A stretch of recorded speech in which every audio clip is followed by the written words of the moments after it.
Good morning students. आज हम अध्ययन करेंगे सर्व शिक्षा अभियान का प्रबंध। तो जो सर्व शिक्षा अभियान है, इसका जो मैनेजमेंट या जो इसका प्रबंधन है वह राज्य सरकार एवं केंद्र सरकार दोनों ही मिल करके करती है। केंद्रीय सरकार राष्ट्रीय नीति तथा कार्यक्रमों का निर्धारण करती है। जो केंद्रीय सरकार है वो राष्ट्रीय नीति तथा कार्यक्रम का निर्धारण करती है। इस कार्य में केंद्रीय शिक्षा सलाहकार बोर्ड, संसद तथा विशेषज्ञ समितियां भाग लेती हैं। केंद्रीय सरकार दीर्घकालीन योजनाओं के निर्धारण में योजना आयोग की सहायता लेती है। जो केंद्रीय सरकार है वह योजना आयोग की सहायता लेती है ऐसे कार्यक्रमों में जो दीर्घकालीन है, मतलब लंबे समय तक चलने वाली है। गैर सरकारी संगठनों के प्रतिनिधि भी इसमें काम करते हैं और इनमें गैर सरकारी संगठनों के प्रतिनिधियों को भी लिया जाता है इसके प्रबंधन में। विद्यालय शिक्षा का प्रबंधन राज्य सरकारों का क्षेत्राधिकार है। जो विद्यालय शिक्षा है, मतलब कि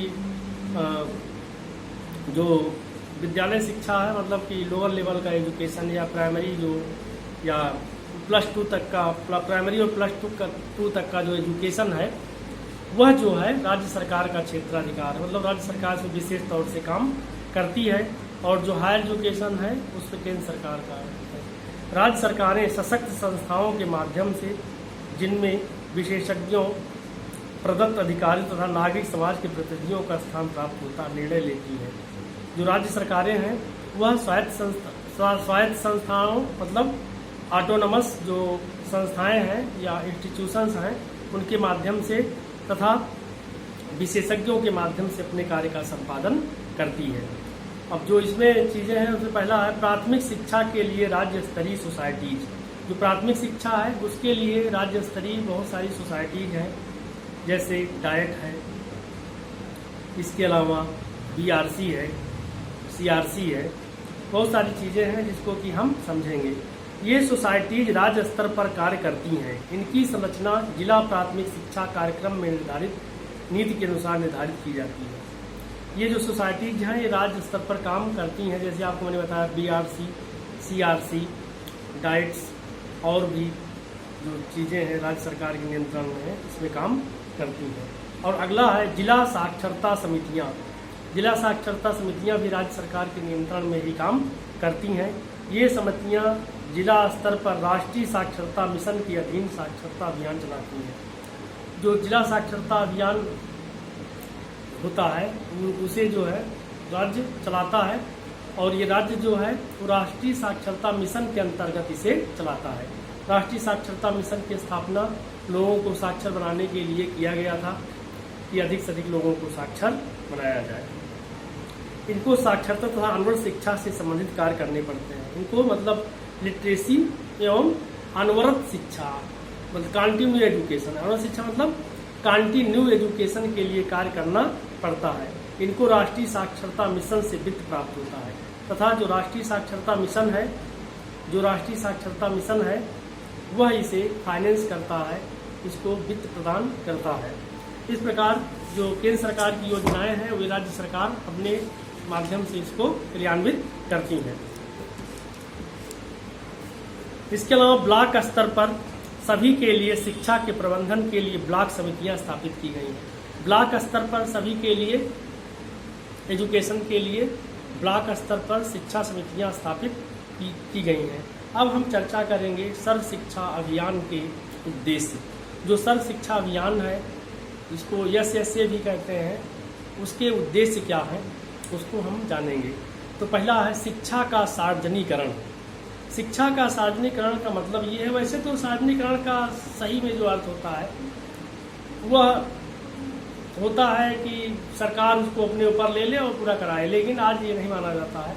आज सार्वजनिकरण का मतलब ये है कि शिक्षा सभी को प्राप्त हो, शिक्षा सभी को प्राप्त हो, बिना भेदभाव के शिक्षा सभी को प्राप्त हो, बिना किसी वंश, जाति, धर्म, भाषा, क्षेत्र या किसी भी भेदभाव के शिक्षा सभी को प्राप्त हो, जिसको कि सार्वजनिक शिक्षा का कहा जाता है या शिक्षा का सार्वजनिकरण कहा जाता है।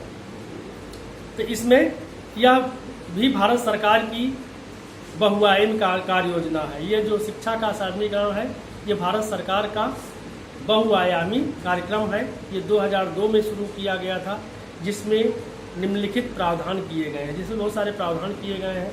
तो पहला इसमें क्या है, इन सभी बालकों के लिए अनिवार्य प्राथमिक शिक्षा प्रदान करने के लिए औपचारिक एवं अनौपचारिक दोनों माध्यमों का उपयोग करना। मतलब सभी बच्चे, किसी के भी बच्चे हों मगर भारत में पैदा हो गए हैं तो उनको एजुकेशन पाने का अधिकार है। खास करके प्राथमिक एजुकेशन 6 to 14 ईयर तक उनको एजुकेशन पाने का अधिकार है यदि भारत में पैदा हो गए हों, चाहे वो किसी भी जात, धर्म, भाषा या प्रांत या किसी भी तरीके से हो, कोई भारत के नागरिक हो तथा वे 6 से 14 वर्ष आयु की एज की हो, तो उनको जो है इसमें एजुकेशन पाने का अधिकार है।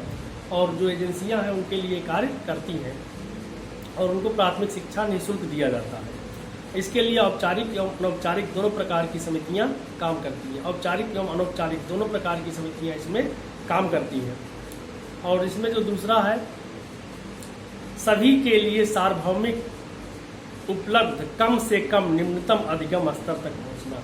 जितने भी स्टूडेंट हैं वो minimum level of learning, MLL, minimum level of learning, मतलब अधिगम के जो सबसे निम्नतम स्तर है उसको तय किया गया है कि जो मिनिमम लेवल ऑफ लर्निंग है वो क्या है, कितना उसको ज्ञान होना चाहिए, वो सभी को प्राप्त हो। कोई भी स्टूडेंट हो सभी को प्राप्त हो। अगला है 14 वर्ष की आयु के सभी बालकों का अनिवार्य प्राथमिक शिक्षा प्रदान करना। जो 14 वर्ष तक के बालक हैं उनको अनिवार्य प्राथमिक शिक्षा प्रदान किया जाए, चाहे वो किसी भी जात, धर्म, भाषा से संबंध रखते हैं। अगला है पूर्व शैशवावस्था में बालक की देखभाल एवं शिक्षा कार्यक्रम का विस्तार। पूर्व शैशवावस्था, पूर्व शैशवावस्था का मतलब ये है कि शैशवावस्था को 2 भागों में बांटा गया है। इसको शैशवावस्था को इन्फेंसी बोलते हैं। इसको 2 भागों में बांटा गया है। पूर्व शैशवावस्था मतलब शैशवावस्था का पहले का काल, और उत्तर शैशवावस्था मतलब शैशवावस्था के बाद का काल। इसको डिवाइड किया गया है। तो पूर्व शैशवावस्था में बालक की देखभाल एवं शिक्षा कार्यक्रम का विस्तार। तो उसमें बालक की देखभाल भी करना है, उसकी पोषण की व्यवस्था भी करनी है। इसके लिए आंगनबाड़ी कार्यक्रम में बहुत सारी चीज़ें हैं, पोषक आहार आते हैं, उनको दिया जाता है बच्चों को आंगनबाड़ी में। वहाँ बालबाड़ी के तहत ये काम चलता है। और शिक्षा कार्यक्रम का विस्तार तथा उनको एजुकेशन भी दिया जाता है। उनको साथ साथ एजुकेशन भी, वैसे तो औपचारिक शिक्षा की शुरुआत 5 साल के बाद होती है, लेकिन जो आंगनबाड़ी है वहाँ पर इसकी शुरुआत पहले ही हो जाती है।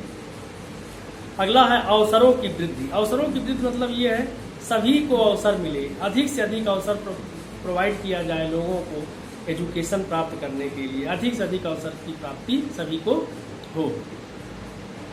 और अगला है आवश्यक संरचनाओं का निर्माण। आवश्यक संरचनाओं निर्माण क्या है कि जो बेसिक या फंडामेंटल इंफ्रास्ट्रक्चर है, मतलब भवन, पानी, पीने का पानी, शौचालय, ये सब सुविधा होनी चाहिए।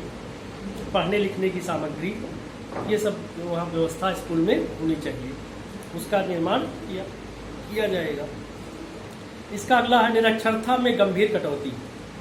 निरक्षरता में गंभीर कटौती मतलब कि इलिटरेसी को कम से कम करना, इसको कम से कम करना, इलिटरेसी को उसे ख़त्म कर देना है।